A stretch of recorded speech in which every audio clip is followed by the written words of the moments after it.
All right, hello, and welcome to the first ever episode of the Should Have Gone Pro podcast. We've been talking about this for about a week now, and we're finally putting it into action. So, welcome everybody. My name is Eric Gray. I'm joined by I'm Brock Stotler. and we're we met back in college. We both recently graduated college in the spring, and two big sports guys. Both were sports kind of majors, and we thought it'd be a fun idea to take a different spin on sports talk and just have some fun with it. So welcome to the Should Have Gone Pro podcast. Brock, how you doing? I'm good. I'm excited. Like you said, yeah, talk about it for a week. I've wanted to do one of these for a while and kind of just talk about it. And I'm excited to finally get it into motion. We'll see what happens. Yeah, we got a lot of stuff that's been happening that we're gonna be talking about. We just had the college football championship, and then we also had some big head coaching changes and stuff like that. So that's what we're gonna talk about today. And then a couple of days, you guys should be expecting an NFL playoff predicting podcast. We'll fill out the bracket on here, and you can see everything. And that should be out before the games start Saturday afternoon. So we're jumping straight into the heat of the fire and getting some content pumped out. So also, this probably will not be my permanent background because I need to get some sports stuff in the background. This is kind of just I didn't know where to go, so here I am. But nonetheless, is there anything else you wanted to say before we get started, or? Yeah, no, definitely looking to upgrade the background too at some point. Yeah. We'll kind of see how it goes for the first couple episodes. But no, definitely excited. Yeah, like you said, a lot of sports stuff happening. I think we kind of jumped in at the right time. National championship, Black Monday was this week, and the NFL playoffs are just kicking off, so it should be an exciting couple weeks here. And like I said, perfect time to jump off, I think. Yeah, no, for sure. And we also have some fun ideas for different segments and things like that we're going to be introducing. Probably next week is when we'll get those start rolling. So we're definitely looking to. I know there's tons of other stuff out there. We're looking to make ours different, unique, and just a fun listen or a watch, however you're tuning in. But nonetheless, we on Monday night we had the college football national championship, Georgia Alabama. I think everyone going to the playoffs was hoping for any other matchup besides this because I feel like every year it's Bama versus either Georgia or Clemson, and nonetheless we did get Georgia Bama again. But I will say it was a very entertaining game. Georgia's defense really showed that they've what they've done all season long. Besides that one SEC championship game against Bama, they really fixed their flaws in that. 33-18 was the final. Georgia won that, and I'm my first take. I'll have you hop in a second too. Is I was really disappointed in Bryce Young's play in this game. I thought that he was the Heisman Trophy winner, the big shot of college football, and he really went out there and I was really disappointed, especially on that final drive. I feel like he was forcing a lot of balls. I understand he didn't have Mechie and Jameson Williams, who were his two top targets, but one thing I've always said about Bama is that when they have guys that are coming off the bench, those guys are still 4-star dudes that we starters anywhere else in the country. So from a talent aspect, it's hard to really bash on that too much, but the chemistry I understand. But nonetheless, I was really disappointed in Bryce Young's play. That's kind of like that, and Georgia's defense were kind of my two initial takeaways. What were some of your big takeaways with that? And no, I definitely the quarterback play, Bryce Young, like you said, didn't have the best game. Picked a bad time to have a bad game. I think losing, obviously John Mechie in the SEC championship game definitely hurt him. And then it was definitely a momentum blow when Williams went down in the first half. Both with ACL injuries, very unfortunate for Jameson Williams, especially getting ready for the NFL draft. I believe he was the number one projected wide receiver to be taken. So we'll see what happens there. But I think on the other side, Stetson Bennett was kind of the point of every Georgia fan's attack after that SEC championship game. Really struggled through a couple picks, that big pick six that kind of put the game away. But I thought for the way he came in, he'd been playing into that Michigan game. I really thought you saw a chip on his shoulder. I mean, this guy was a former walk-on, went to junior college. And I heard Kirk Herbstreit talking on the broadcast before they came into the game that when they were doing the Georgia-Clemson game week 1, Stetson Bennett wasn't even on their board. They weren't even talking about him as a possibility to play. Came in for JT Daniels as an injury replacement. I mean, did a fantastic job all season. I mean, to keep that starting job for one of the top SEC programs in the country is huge. And I mean, I really thought he came out there, played with confidence. He had that really big ball to Mitchell that put Georgia back in front late in the fourth quarter. And I mean, I think, like you said, Georgia's defense, I mean, that's SEC defense. I mean, to hold Alabama to 18 points, and Alabama has struggled at times this year. They lost to Texas A&M, barely beat Auburn. I mean, they looked good against Cincinnati, but I think people were expecting them to beat Cincinnati by a lot more.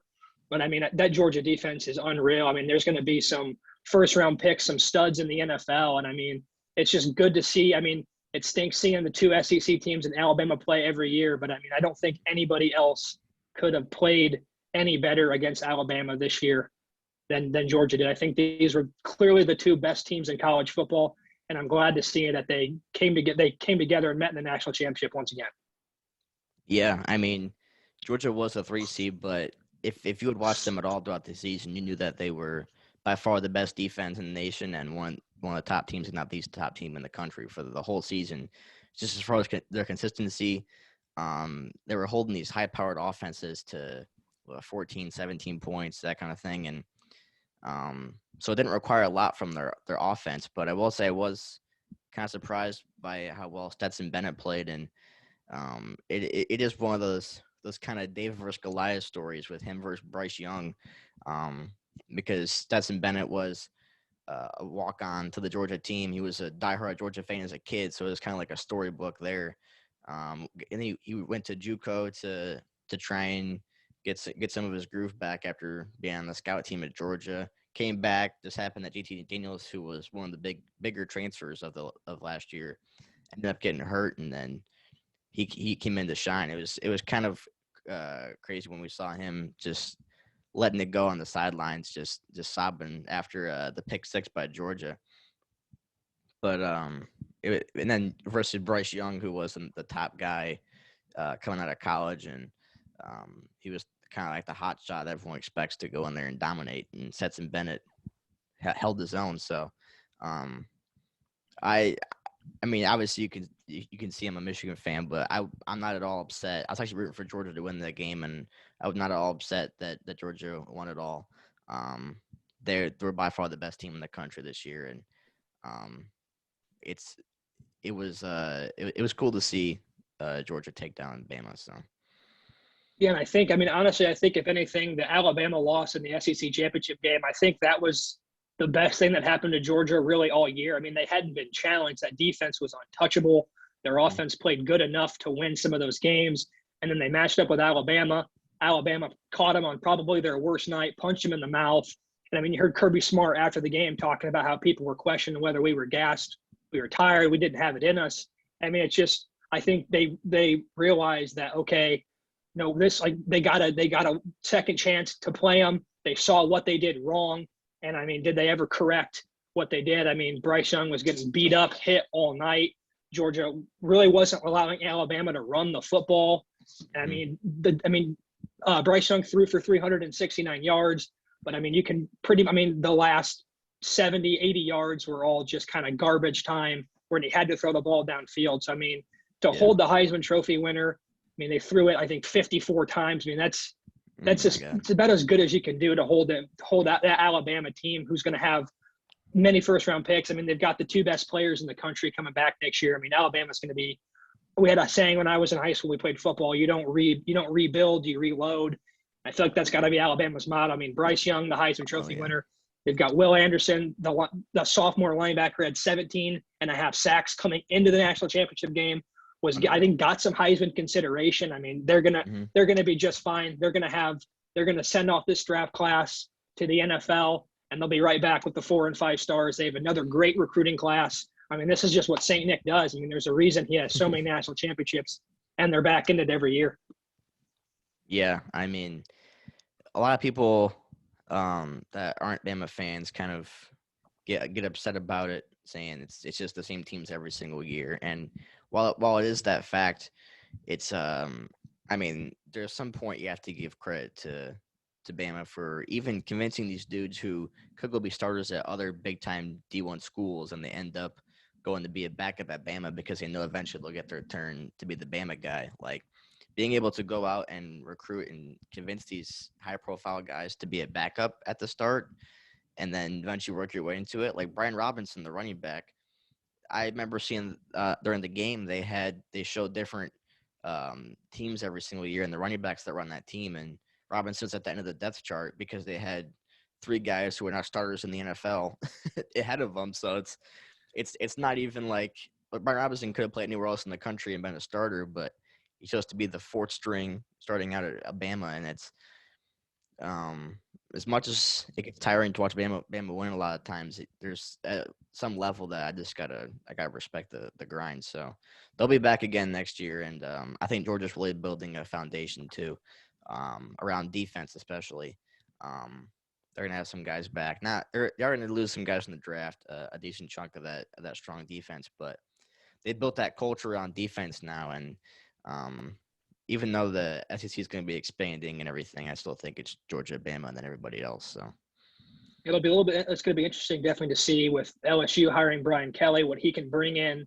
Notre Dame was, I mean, they're outside of the SEC schools and maybe like a USC or a Miami. They're a recruiting powerhouse. I mean, they're getting in. They were consistently. I mean, they made it to the college football playoff a couple of times. Unfortunately, it didn't really work out in their favor, getting matched up with some overpowered Bama and Clemson teams. But I mean, it's going to be interesting what he can do down there. I mean, the SEC recruiting and playing those teams is a whole different ball game. But I mean, the SEC is going to be stacked for years to come. And I mean, it was, like I said, I think it was good. I like to see Kirby Smart kind of dethrone the first time he beat Nick Saban. I mean, it was good to see one of his former, they lost on that walk-off play to Bama in 2018 with, Devontae Smith. And it's just crazy to think about, like you said, some of these Alabama teams. I mean, to think that they've had receiver rooms of Henry Ruggs, Devontae Smith, Jalen Waddle. I mean, running back rooms. I mean, Alvin Kamara ended up transferring out of Alabama to Tennessee, but Alvin Kamara, Derrick Henry.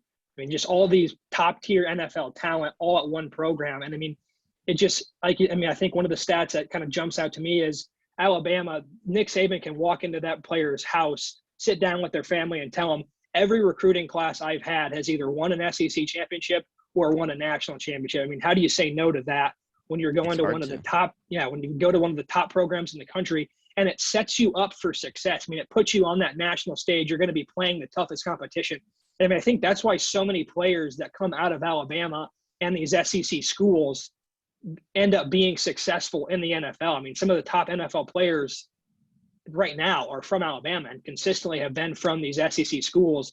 And it's just a completely different level. I mean, when you see it, Michigan in the Big Ten, Ohio State in the Big Ten, even Clemson from the ACC. I mean, they match up with these SEC schools, and aside from a couple of years, they get, I don't want to say demolished, but I mean, they get rolled and handed pretty easily by by the Alabama and the SEC teams that are just so much better at the recruiting and the player development aspect of everything.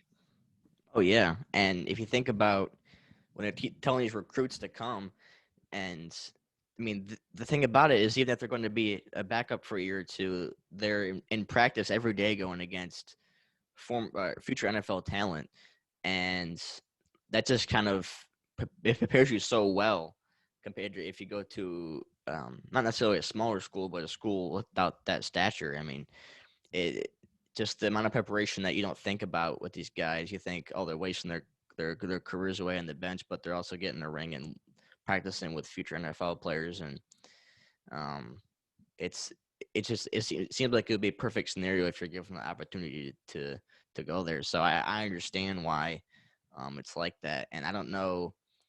I mean, we saw Georgia come in this year and beat them, but on a consistent basis in the future for like every single year, I think it's gonna be hard for schools to even keep up. I mean, they haven't been able to for the past decade, so.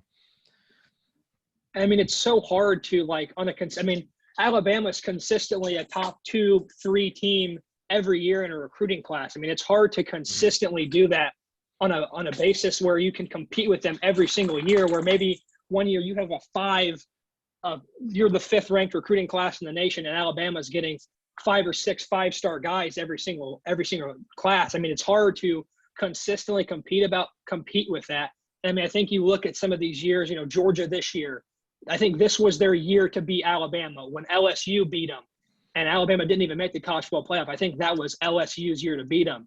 And then, I Yeah. mean, you look back to the Clemson teams with Deshaun Watson and Trevor Lawrence. I mean, those, I don't want to say flash in the pan years, but it feels like those were the times, credit to those teams because they took advantage of being able to beat that Alabama team. But until someone consistently does that on the basis where it's actually together 2, 3 years in a row where they're going toe to toe with Alabama in a national championship, in an SEC championship, and it's beating them like the way Alabama beats teams, I just don't think you can really pick against them every year. I mean, this was a down year by their standards, but I mean, they still won 11, 12 games and made the national championship. I mean, again, what else could you really ask for? Not much. I mean, you're exactly right. I think it's the schools that end up playing them and the schools that have beat them recently, Georgia, LSU, Clemson, they've really they've really been working up into that year and making that year that one year that they're able to compete. But Bama is just every single year just putting out the same level of success, and these teams have to kind of build up and say this is the year that we're going to be able to do it. So it's a crazy it's a crazy world out there with the recruiting and everything. But I expect next year that everybody will be talking about Bama versus somebody else again. Um, but yeah, it was a great game, and I'm happy for Georgia. I think they haven't won since 1980, so it's nice to see them get it. Um, and I, it was nice to see 2 new teams in there, Michigan and Cincinnati too. I hope that Cincinnati getting rolled over by Bama doesn't really affect the future of non-power fives getting in or mid majors getting in, because I think they definitely, if they go undefeated like that, then they definitely deserve to be in. So I'm hoping that this doesn't hurt the future of those schools getting in. And my only pushback with people saying, "Oh, well, this is proof that Cincinnati doesn't belong. They got beat by Alabama." Well, it's like, okay, but you look at the teams behind them. Notre Dame, Cincinnati beat Notre Dame this year, so Cincinnati is Mm-hmm. a better team than Notre Dame. And when you look in the past, Notre Dame's gotten into the college football playoff before. Oklahoma's gotten into the college football playoff before from these Big Five conferences. And I mean, look what they've done. Oklahoma's been in there twice and have gotten rolled over both times. Same with Notre Dame. I mean, granted, yes, Oklahoma did play the LSU team that was completely stacked with Joe Burrow and had the record number of players drafted in the NFL. Notre Dame played the Clemson team and the Alabama team, but they still got beat by them pretty handily. So it's like, why not let a team like Cincinnati? Notre Dame finished 5th, or coming into the college football playoff was 5th in the rankings, but Cincinnati beat Notre Dame head to head, so they were a better team. So I think it's fair to let Cincinnati in. I mean, I think they really and truly, if they don't allow the touchdown right before halftime to give Bama to let Bama extend their lead, I think that kind of sucked away some of Cincinnati's momentum and let Oh yeah, Alabama really get back on their heels in the second half and make Cincinnati have to score. I mean, Cincinnati was doing a pretty good job of keeping them in check and not letting them get the big plays aside from that one right before halftime. I mean, it was a very competitive game considering that Alabama's the big brother to everybody and Cincinnati's that non-power 5 school who no one really expected and no one for all the season really wanted to get into the college football playoff. I thought they played as well as they possibly could. I mean, that Cincinnati team's going to be right back next year. I mean, they're going to have guys go to the NFL. Sauce Gardner, the corner, Kobe Bryant, the corner. I mean, Desmond Ritter is a fine quarterback. I mean, it's just tough to go up against that Bama team when you don't quite have the 4 and 5-star recruits at receiver and the playmakers like Alabama does. yeah. I mean, I think it'll be hard next year without Desmond Ritter. They'll need someone to step in and play super well. But I mean, Desmond Ritter wasn't even. He was a pretty small recruit coming out of high school. He wasn't being looked at by these major schools, and he got his shot with Cincinnati and took him to the playoff for the first time in It's so they need guys that are kind of gems underneath to kind of come through for these schools to make it in. But another thing too, I think, is these schools really need um, to play a big name school in their out of conference play. I think that win against Notre Dame really propelled them into the playoff, even though it was so early in the season. Just seeing that they had the talent and the ability to go into Notre Dame and beat them. Um, it was a decently close game until the end. They kind of pulled away, but I think those kind of games, if there's a smaller school like Coastal Carolina, for example, they've had a lot of success recently.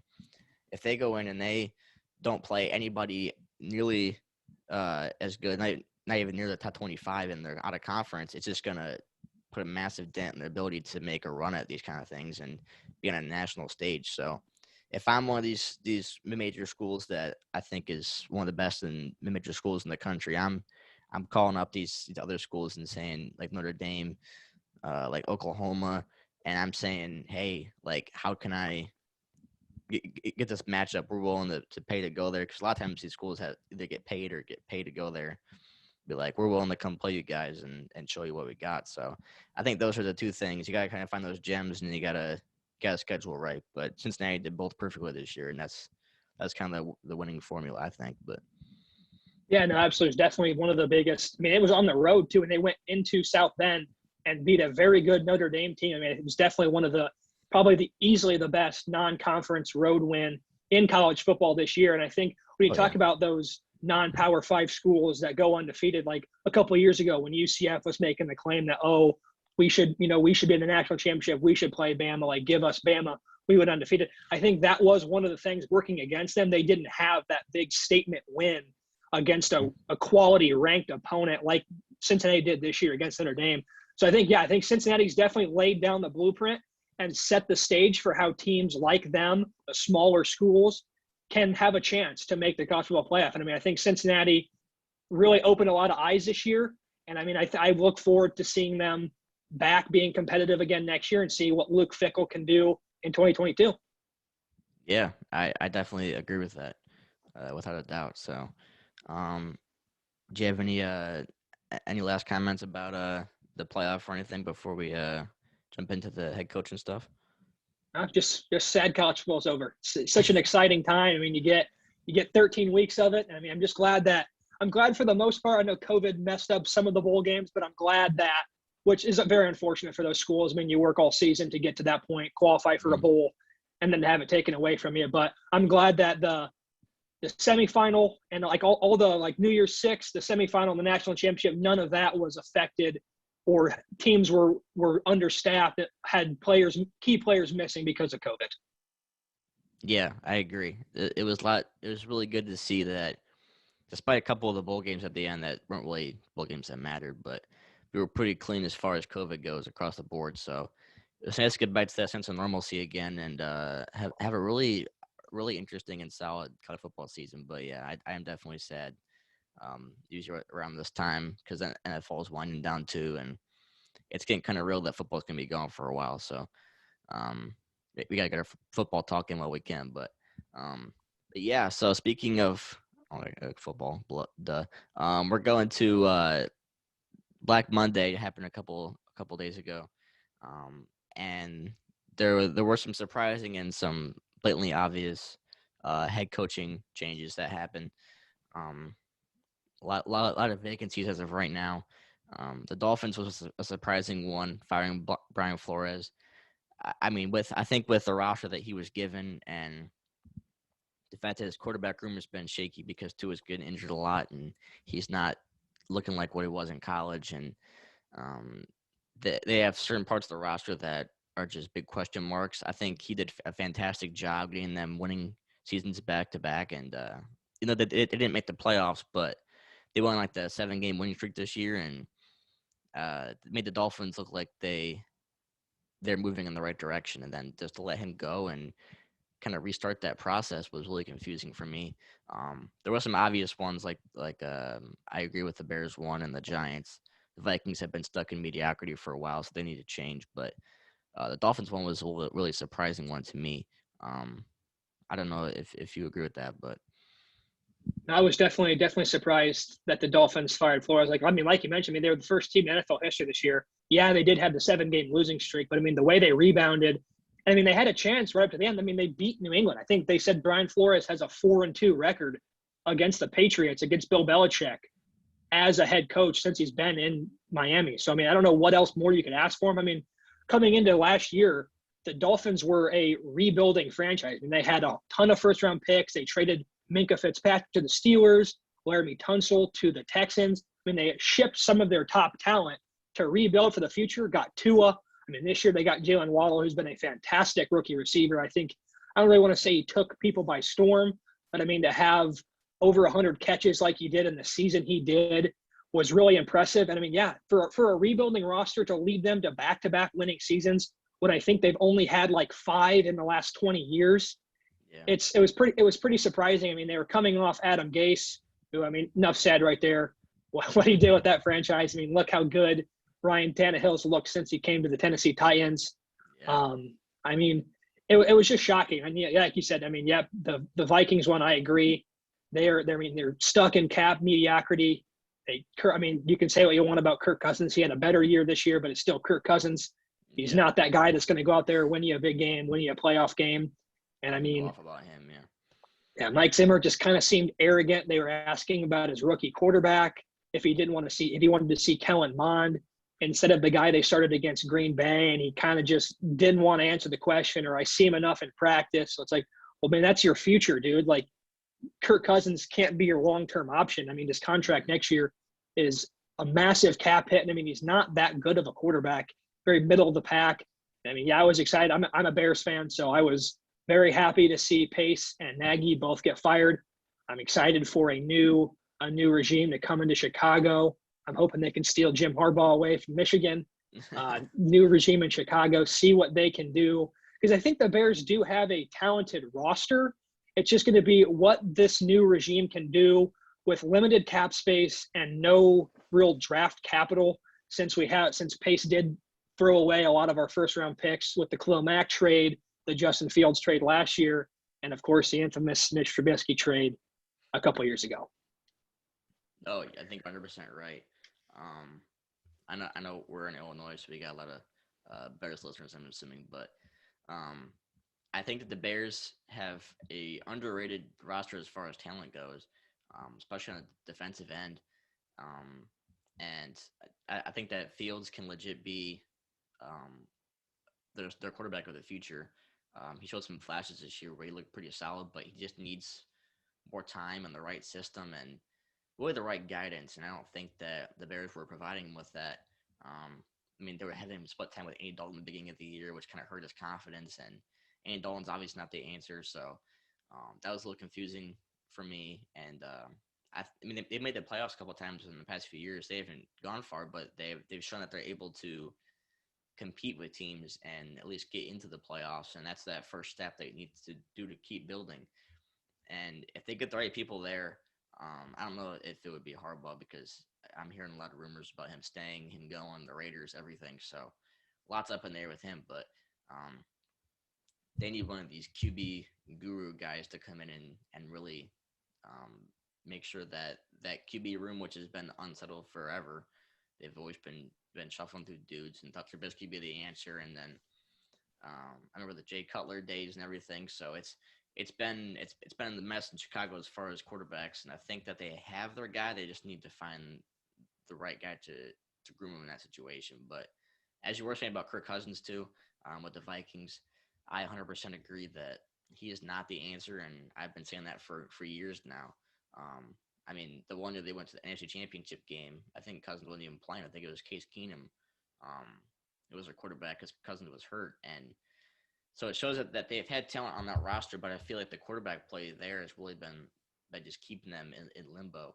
Um, I would hate to see Justin Jefferson's career because he's got off to an amazing start. I'd hate to see it just be washed away in mediocrity. But I think both of those jobs have some decently good intrigue for guys that are interviewing for these jobs and might be potential candidates. I think that those are two of the more intriguing jobs to take where you can actually see yourself getting um, getting some success in the near future. So I mean, I think it's going to be very interesting. I mean, obviously, Jacksonville opened after the whole Urban Meyer debacle. They fired their coach.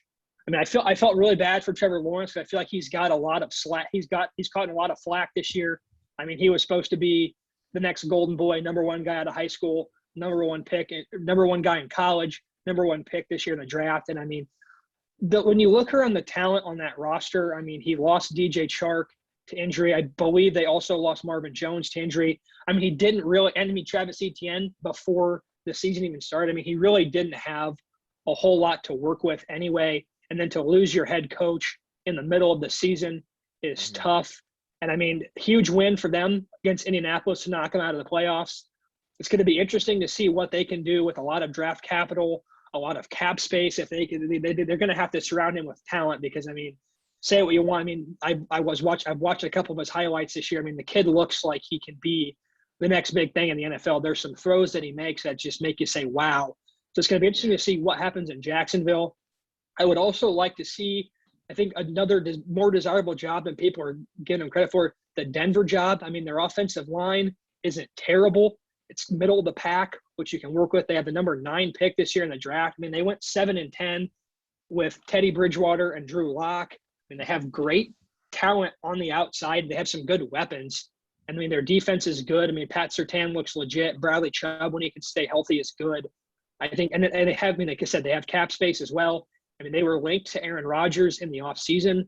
So if they were to somehow foresee them like switching some of those picks, send a receiver Green Bay's way, and they get Aaron Rodgers, I mean, that roster would be so much better. I mean, that could be a job that people would want. I mean, the Raiders are going to make the playoffs. They have Derek Carr, Darren Waller, Josh Jacobs, and improving defense. Max Crosby made the Pro Bowl this year. Yeah. So I think, yeah, I mean, certainly a good time to be a coordinator, a former head coach. I mean, Brian Flores definitely will not stay unemployed long. I could definitely see him going to Jacksonville, improving that defense like he did with Miami. I mean, Xavier Howard led the league in interceptions 2 years ago. Would love to see him in Jacksonville. Maybe takes the Raiders job. He feels like a Raiders guy, kind of hard-nosed, in your face about defense. I mean, even the Denver job, but I mean, it'll definitely be interesting to see what happens with some of these big name offensive coordinators like Byron Leftwich in Tampa Bay, Eric Bieniemy in Kansas City, and then Brian Dable, who the Bears did interview for their head coaching job from Buffalo. What he's done with Josh Allen. I mean, it's exciting. It's going to be an exciting time, and I mean, the playoffs certainly are going to be very interesting. I'm excited to see what happens. I mean, I'm hoping that I think some of these coaching dominoes and GM dominoes could fall here soon. I think teams want to get that figured out as soon as they can so they can kind of start that building process in the offseason and leading up to the draft. So, I mean, what do you think for you is the most desirable job this offseason? I will say the Denver one is one I hadn't really thought too much about, but with having the number 9 pick and having some good draft capital, some salary cap room, I think they could really add some pieces to turn things around. Um, I think a lot of these teams, especially if they have picks later in the first round or beginning of second round, there's some quarterbacks. This isn't a heavy quarterback draft at the top, but I think it's a good quarterback draft for people who are willing to take a year or two to develop these guys. I mean, Matt Corral just got hurt, unfortunately, in his bowl game, so hopefully he comes back 100%, but he looks like he would be a really good prospect. I've always been high on Desmond Ritter and what he did at Cincinnati, like we talked about earlier. I think that they're a few pieces away from getting into the playoffs. I mean, they're in a tough division, but I think they're a few pieces away.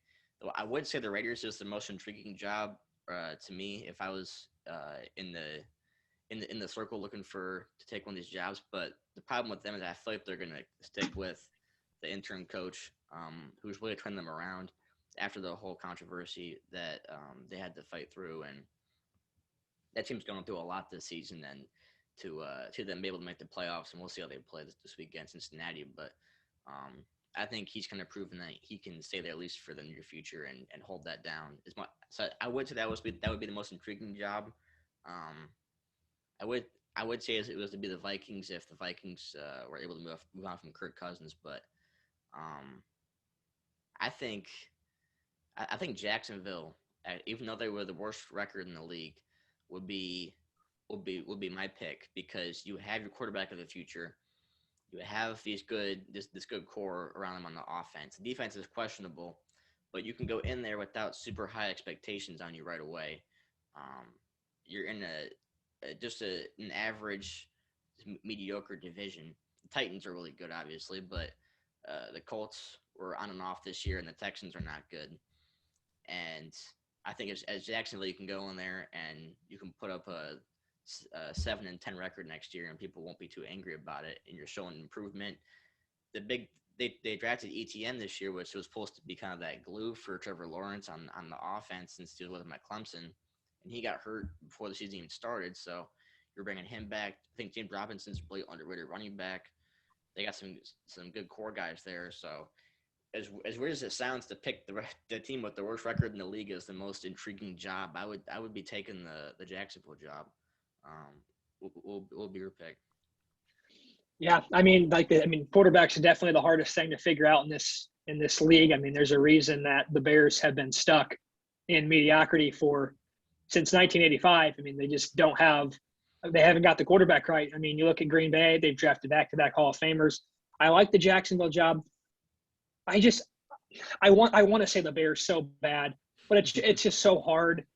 I mean, I feel like I just have to go Denver. I mean, with the amount of young talent they have, I mean, on the offensive side of the ball, they have some good pieces. I mean, Cortland Sutton's a great receiver. Jerry Jeudy is a burner on the outside in the slot from Alabama. I mean, they got Noah Fant, who's a fantastic young tight end. Javonte Williams, the running back with Melvin Gordon. Like I said, an improving offensive line, the cap space. I mean, they have a early first-round draft pick, so they can use that to shore up the defense, keep the offensive line improving. I mean, like you mentioned, not a great quarterback draft. I think their splash that they could make is definitely in free agency. I mean, Russell Wilson, probably not happy in Seattle.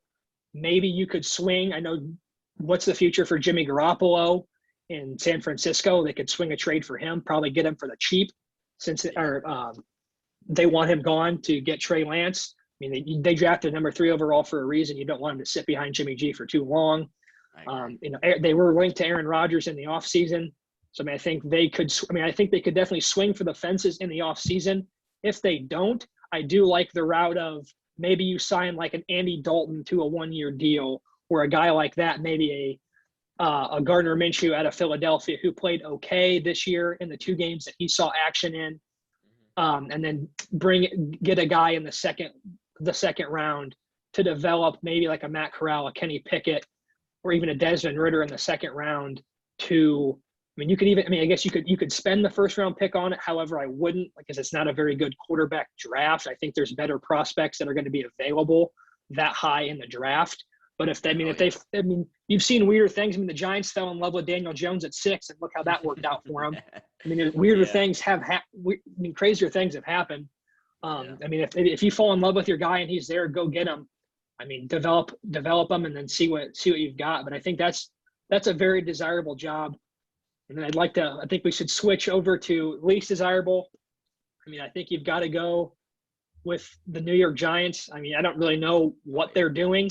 I mean, I didn't watch any of their games this season except for when they played the Bears, and I turned it off by halftime for good reason. I mean, the game was over in the first quarter. I mean, Joe Judge is running quarterback sneaks on their own 5-yard line. And I just don't get it. It's 3rd and 9. You're a losing franchise. I mean, Detroit is running trick plays, leaving it all on the line, and they have a worse record than you. I mean, and they're out there playing. I mean, say what you want about Dan Campbell. I mean, he's been a good head coach this year for Detroit with what he's had, and I think Detroit's going to be one of those teams. I think next year, I mean, they've had so many tough breaks this year, so many unfortunate losses. I mean, I think they're a team that definitely could be a 500, hovering around 500 team next year on the improve. But I mean, New York is just. I mean, their GM steps down, Dave Gettleman. I think that was a sigh of relief for Giants fans. And then for Brian Flores to get fired before New York even considered firing Joe Judge just didn't make any sense. I mean, I think if you're a free agent, you stay far away from New York. Their roster is, they have 2 top 10 picks in the NFL draft, but I mean, that's for a reason. They haven't really gotten any better. I mean, Saquon Barkley was a former number 2 pick. He's always hurt. I mean, Daniel Jones has really just not gotten any better since he got drafted number 6 overall. I mean, they have a little bit they have some talent at wide receiver: Kenny Golladay, Sterling Shepard, Darius Slayton, and of course, Kadarius Toney, who was their first round pick this year. But I mean, they spent a lot of money on their defense. I mean, they're just not a team that I would want to go to or feel good about going to if I was a head coach or a free agent. I 100% agree with you.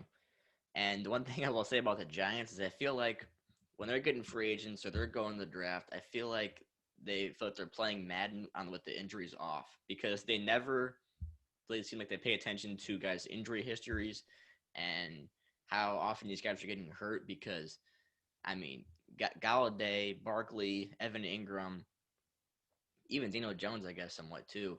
A lot of these guys just keep getting hurt, and it's just it hinders their ability to grow into whatever potential that they might have. I think Saquon was going to be a monster coming out of college. I mean, he was a beast at Penn State, and he was really good his first year, but that's because he wasn't hurt.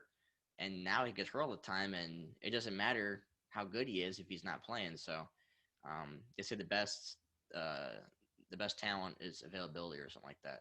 And I believe it's best ability is availability. best But hey, ability is close enough.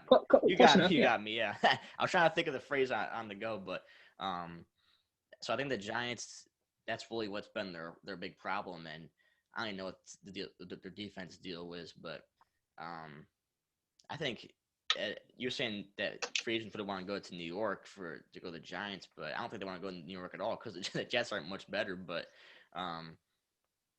I would stay far away from the Giants job, GM or head coach personally, and I'm making sure that I get to one of these places that I feel like has either a good core or a great young quarterback that can I can kind of build around. But the Giants don't seem like they have either one of those, so there's a lot of question marks there, and they need to make sure that they use these 2 picks wisely and they get some really good cornerstone guys for the future, because if they happen to whiff on these, it's going to set their rebuild back a lot farther. So they need to find a culture-changing head coach. You're talking about the Lions, but you were very generous about them, saying that they might be 500 because I've watched them for years. And even though I'm a fan, I'd like to disagree. But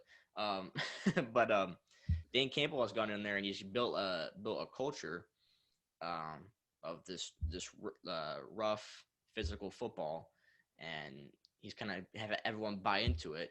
I mean, I don't know if you saw their celebration after they beat the Vikings and finally won a game, but they were going crazy, and they won the Super Bowl. And it's just building this culture is just it's just a massive thing that people don't really think about with these head coaches. So I think the Giants need a culture change, and they need to really hit it out of the park with those 2 draft picks. But I would stay far away from the Giants job as well, for sure. Yeah, I mean, you definitely can't whiff on first round picks. I mean, you can't really whiff on any picks if you're a bad team. I mean, that's the problem. You have to be so perfect in these drafts, and these guys have to hit. And I mean, for the Giants, Saquon Barkley, yes, he's a great talent, has all the potential in the world. But I mean, when you're hurt, he's got the ankle. He tore his ACL against the Bears. I mean, all those lower leg injuries, those are going to catch up to him, and he has not been the same player. And I mean, Daniel Jones has not been the guy. Turns the ball over way too much and just hasn't shown any ability to be an above average or even average starter in the NFL. I mean, when you consistently whiff on picks like this, I mean, that was my biggest thing with Ryan Pace as the Bears GM. I mean, it's like we have first round picks. I mean, other than Roquan Smith, I mean, the guy drafted Kevin White, who I think played 7 games for the Bears, and that was it as a first round pick. He drafted Mitch Trubisky, which, I mean, yeah, Mitch definitely wasn't in the best system, and Nagy didn't want him as his quarterback and kind of gave up on him. But he wasn't the most talented. I mean, we can all see that. I mean, there's a reason he's a backup now and not a starter. I mean, Leonard Floyd, Ryan Pace drafted him as well. I mean, he had a couple average years with the Bears, but I mean, when it came down to that 5th-year option getting picked up, you can't pay him that much money to come back when he's not producing that much. And I mean, it just stinks when you have high first round picks like that when you are a bad team and you either trade him away like we did with the Khalil Mack trade, which, I mean, it's worked out a little bit. I personally wouldn't mind the Bears looking to shop him in the offseason if they can get a decent haul. I mean, Robert Quinn's coming off arguably probably the best season of his career. He was a Pro Bowler, set the Bears' all-time sack record in the season. I mean, you got Trevis Gibson on the other side, who, yes, he is young and a rookie, but he had some – or not a rookie, but a young player, and is nowhere near the caliber player Khalil Mack is. But he had some moments this season where he popped, where it's like if he could get some consistent playing time and learn from a veteran like Robert Quinn, he could make an impact on the other side, and we could maybe clear up some of that Khalil Mack cap space, get some draft picks back, and start to build for the future. I think you're totally right. I think they're in the Bears are in a weird situation because they have a decent group of talent, and they need to figure out if they want to just buy into that and go all the way with what they got right now and then add some extra pieces, or if they want to just scrap everything and keep the young talented guys and restart it. So I think whoever decides to go and fill those roles will kind of have to make that tough decision and hope that they make the right one, with the balance of young talented guys and veteran dudes that can still produce. But one more question I wanted to ask you is if you're any of these teams, who is your top candidate you're looking for? No matter what job, any team. If you're gonna be the guy hiring, who are you gonna hire? I mean, it's a tough question. I mean, there's a lot of guys out there. I personally, seeing how the Bears went from, I would want a guy, just from the Bears experience, I want a guy who has been a head coach in the NFL, has the head coaching experience, isn't a coordinator, because it's such a different ball game coming from the coordinator where you're not the lead guy, you have someone else above you, to now it's your team, your say, everything. They do what you say. I think if you want to go college route, I definitely think Jim Harbaugh is the guy, just because, I mean, look what he did with Colin Kaepernick in San Francisco. I mean, he took them to a Super Bowl. And, I mean, they came from Mike Singletary, had a little bit of success, and then Jim Harbaugh took them to the next level. Obviously they lost the Super Bowl, and he kind of got shunned out of San Francisco and fired. But, I mean, he had a remarkable run with San Francisco. And then I think NFL route, Brian Flores, I think, to look what he did coming from the New England system under Bill Belichick. I mean, granted, Bill Belichick's assistants historically have not done overly well in the NFL. I mean, you saw Matt Patricia. I was going to say Matt Patricia was, oh my gosh, I hated him in Detroit. Oh my gosh. Firsthand, but I mean, Brian Flores had success in Miami. I mean, back-to-back winning seasons with not really the best roster and a quarterback that was hurt all the time. I mean, I think if you sign Brian Flores, you're going to see results pretty quickly. I mean, the turnaround in Miami took 3 seasons. I mean, yeah, they didn't make any playoff appearances, but they were 10-6 last year, 9-8 this year, and we're up in the playoff hunt really up until the end of the season. Yeah. And I mean, I think, and then if I want to throw out a couple coordinators, I mean, it's hard to argue with what Byron Leftwich has done in Tampa Bay with Tom Brady, excuse me. He won a Super Bowl last year. They're one of the best offenses again in the league this year. And I mean, even Brian Dable out in Buffalo. I mean, Josh Allen was kind of a rough prospect out of Wyoming. Didn't have the most accuracy. And I mean, to transform him into an MVP candidate, now he's got that Patrick Mahomes money. I mean, credit to what he's done over there. I think any of those 4 guys, if an NFL team hires them, they're feeling pretty good about the future of their franchise. I mean, all of it's just kind of up in the air. I mean, no one really knows what's going to happen.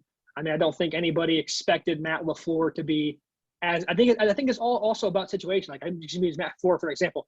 He got Aaron Rodgers, and I mean, he's had probably the most successful 3-year run as a head coach in NFL history. I mean, back-to-back 13-win seasons, back-to-back number 1 seeds. I mean, they're going to be they're probably have home field again this year. They're looking for a third straight trip to the NFC Championship game.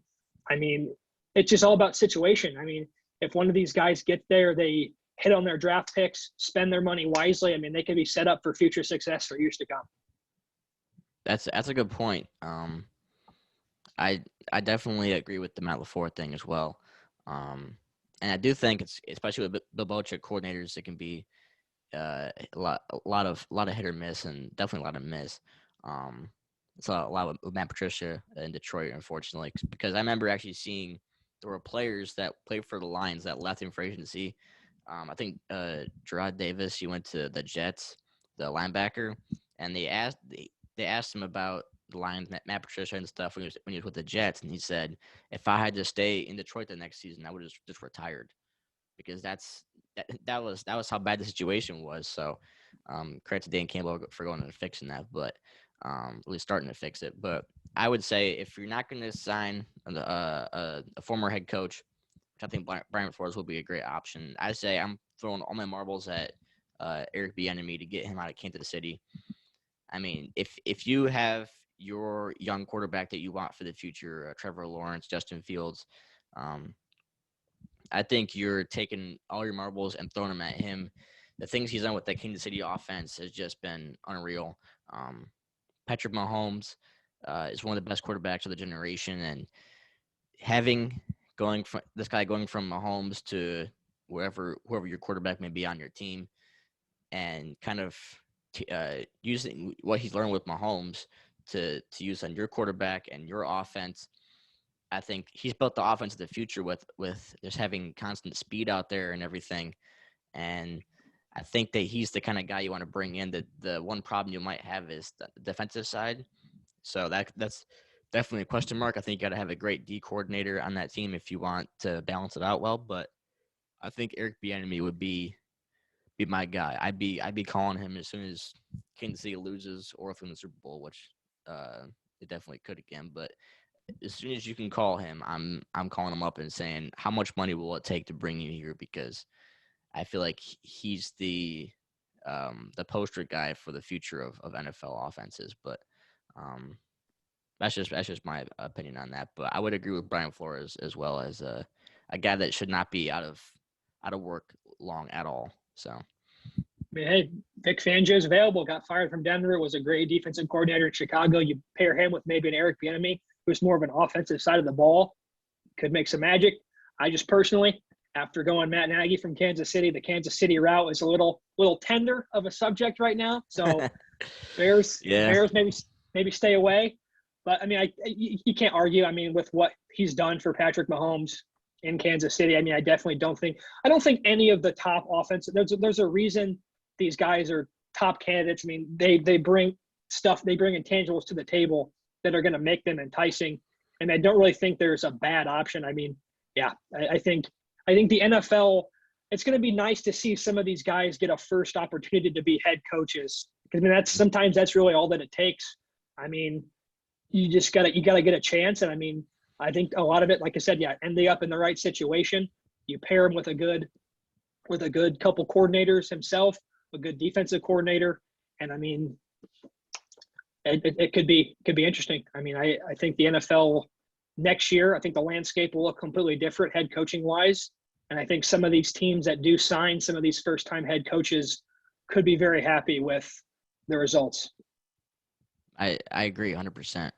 I think there's a lot of good candidates that the big question will be if they can get them out of their current job and come play for them, or if they're happy where they're at. Like Leftwich might stay with the Bucks because he knows that Brady's getting older and he's got the good system with Brady, so he might not want to mess it up right now. But he also might go to start his own legacy that way. So same with Eric Bieniemy leaving Kansas City, if he'd want to leave that system he's got built there or not. So there's a lot of questions, but I definitely think that if the right coaches are in the right spot, then I think that it can really make a difference next year. And you might see a couple of surprises. I think there was almost half the teams that were in the playoffs last year weren't in it this year. So I can see the same thing happening again next year as well. Just a good turnover happening with a couple of constants like Kansas City and Green Bay and that kind of thing. But um, I think that we're definitely in for a massive overhaul. So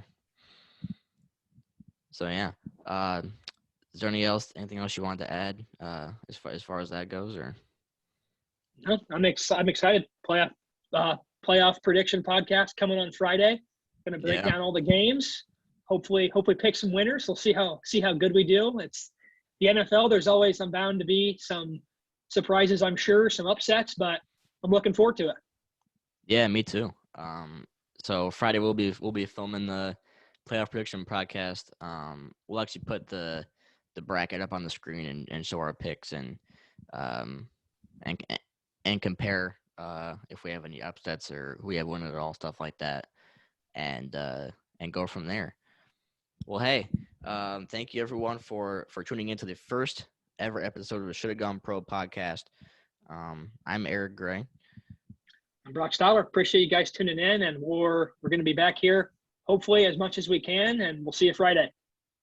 Yeah, sounds good. Everyone, take care, and we'll see you then.